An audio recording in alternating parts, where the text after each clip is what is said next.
बात हुई, birthday bumps की बात हुई, तो अगर किसी एक्ट्रेस से बर्थडे बम्स लेना हो तो किससे लेना? किसी एक्ट्रेस से बर्थडे बम्स लेना हो? एनी एक्टर और एक्ट्रेस? 4 लगेगी 4। किस वक्त लगेगी? सर दंगल वाली बात। बर्थडे बम्स तो मुझे किसी से ना मिले तो बेहतर है। How many birthdays have you spent on sets and which movies? You know, I don't remember my birthdays here. Really, I don't remember. In fact, the only thing I remember is कि I meet you all on my birthday. वो चीज़ मेरे memory से नहीं निकलेगी। हमें कितना मुश्किल होता है क्योंकि 50s के हैं, लेकिन आप बहुत जैसे आपने 90 के इयर्स के बाद जब आप 6 पैक एब भी बना लेते, 8 पैक एब भी बना लेते, तो कितना मुश्किल रहता है। किस तरह से आप अपनी बॉडी पे काम करते हैं? नहीं, मुश्किल तो होता है, मैंने बताया आपको, मुश्किल तो होता है वो, लेकिन if you are strict about it, अगर आप डिसिप्लिन हैं तो हर चीज़ मुमकिन है। आप अपने बॉडी को टोटली चेंज कर सकते हैं, क्योंकि मैं कई दफ़ा कर चुका हूँ, तो मैं आपको बता सकता हूँ कि if you are strict about it, it's a very scientific thing. अगर आप उसको फॉलो करें तो आपकी बॉडी जैसे आप चाहें आप उसको घुमा सकते हैं। सर जब आप अपनी पुरानी फिल्में देखते हैं, जैसे राजा हिंदुस्तानी, राजा देखे, जेटली को देखा, तो क्या फर्क खुद में नजर आता है कि यार मैं वो कैसे किया करता था अपनी खुद की फिल्में पुरानी? मैं जब अपनी पुरानी फिल्में देखता हूँ तो मुझे बड़ी कोफ्त होती है। मुझे वो सारी चीज़ें नज़र आती हैं जो मैंने गलत की हैं, जो मैं बेहतर कर सकता था। तो मैं अपने पुराने काम को देखना पसंद नहीं करता।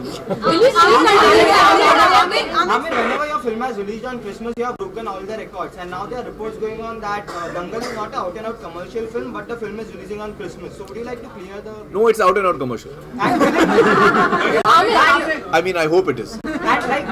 In the sense that देखिए, मेरी फिल्में जो हैं आम तौर पे 2-3 फिल्मों को छोड़ के, जैसे कि गजनी है या फना है या धूम 3 है, ये तीनों फिल्मों को छोड़ के आप लगान ले लें, दिल चाहता है ले लें, रंग दे बसंती ले लें, पीके ले लें, या तारे ज़मीं पर ले लें, ये सारी फिल्में जो हैं ये हट के एकदम अलग फिल्में होती हैं। लेकिन इन सब का जो बिजनेस है वो बहुत ज़्यादा है। तो इस तरह दंगल भी ऐसी फिल्म है जो बहुत ही हट के अलग कहानी है, बहुत ही अमेजिंग कहानी है। मैं इतना एक्साइटेड हूँ इस फिल्म के बारे में, और मैं कमर्शियल चीज़ें सोचता नहीं हूँ। मैं इसलिए फिल्म करता हूँ, मुझे अच्छी लगती है। फिर आप लोग बनाते हैं उसको कमर्शियल, ऑडियंस उसको कमर्शियल बनाती है।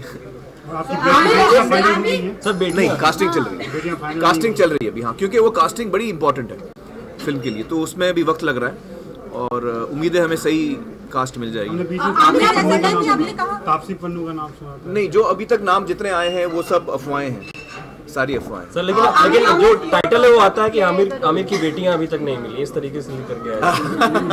Amir, will you still continue doing these challenging roles and different tries? Yeah, I enjoy that. I enjoy doing.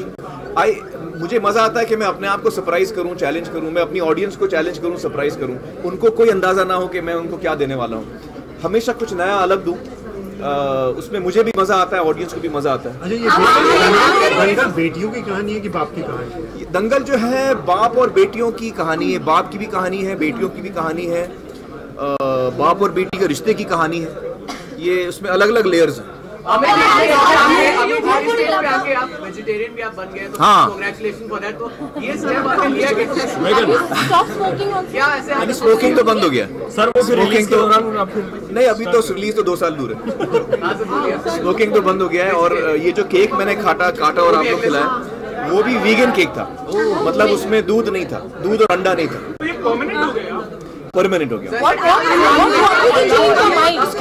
उसकी वजह ये है कि किरण जी ने मुझे ये एक वीडियो दिखाया YouTube पर, जिसमें basically good habits, good health की बातें, एक डॉक्टर है अमेरिका में, वो लेक्चर दे रहे थे खाने के बारे में, और खाने का जो रिश्ता होता है आपके जिस्म से, अलग अलग बीमारियों से, आप किस तरह हेल्दी खाना खा सकते हैं, नॉन वेज से क्या तकलीफ हो सकती है आपको, वेज से क्या होता है और वीगन से क्या होता है।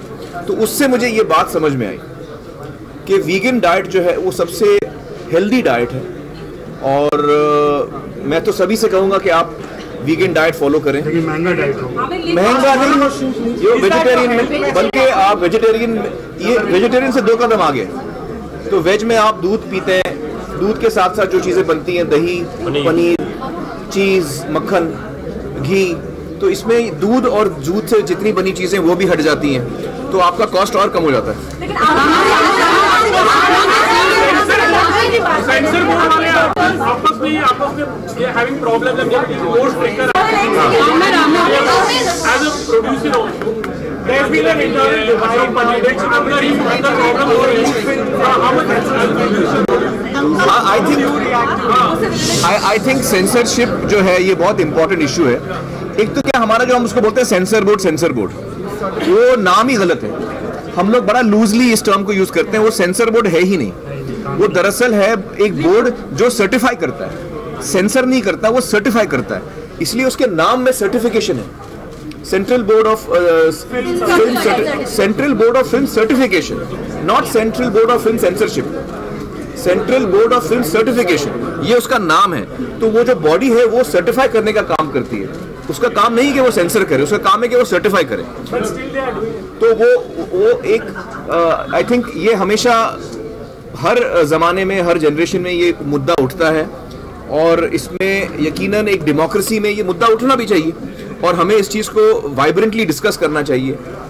जो फ्रीडम ऑफ एक्सप्रेशन है हम सबका, आपका मेरा हम सबका, उसे हमें प्रोटेक्ट करना चाहिए। ये बहुत ही फंडामेंटल एक राइट है जो हमें प्रोटेक्ट करना चाहिए। हर हिंदुस्तानी को इसकी वैल्यू समझ में आनी चाहिए और हमें इसको प्रोटेक्ट करना चाहिए।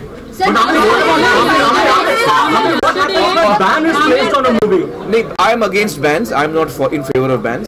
आई फील के सेंसरशिप ना होके आप जिम्मेदारी से इस आजादी का फायदा उठाइए। लेकिन अभी एनएसटीन में मतलब जिम्मेदारी निभाना जरूरी है। देखिए freedom is very important, but उस फ्रीडम के साथ साथ जिम्मेदारी आती है। मैं फ्री हूं इसका मतलब मैं आपका मर्डर कर लूं, ऐसा भी नहीं है। तो फ्रीडम इंपॉर्टेंट है, उसके साथ साथ आपको जिम्मेदारी से उस आजादी का इस्तेमाल आपको जिम्मेदारी से करना चाहिए। और सेंसरशिप की जरूरत ही ना हो, स्टेट को सेंसरशिप डालने की जरूरत ही ना हो, ऐसी सिचुएशन होनी चाहिए।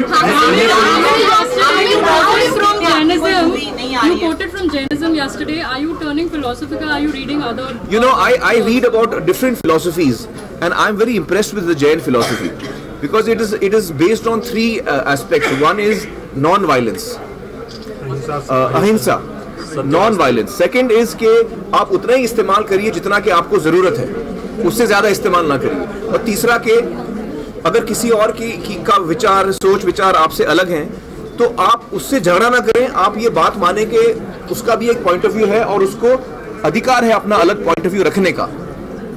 लेकिन उसका मतलब ये नहीं कि मैं आपसे जुदा हो जाऊं, आपसे अलग हो जाऊं, आपसे झगड़ा करना शुरू करूं। तो अलग विचार को एक ही मंच पे रखने का हम सबको अधिकार है। ये सारे वैल्यूज हैं जैनिज्म के, जो पढ़ के मुझे बड़ा, मैं खुश हुआ, बड़ा इंप्रेस हुआ ये जानकर। इससे मुझे सीखने को मिला।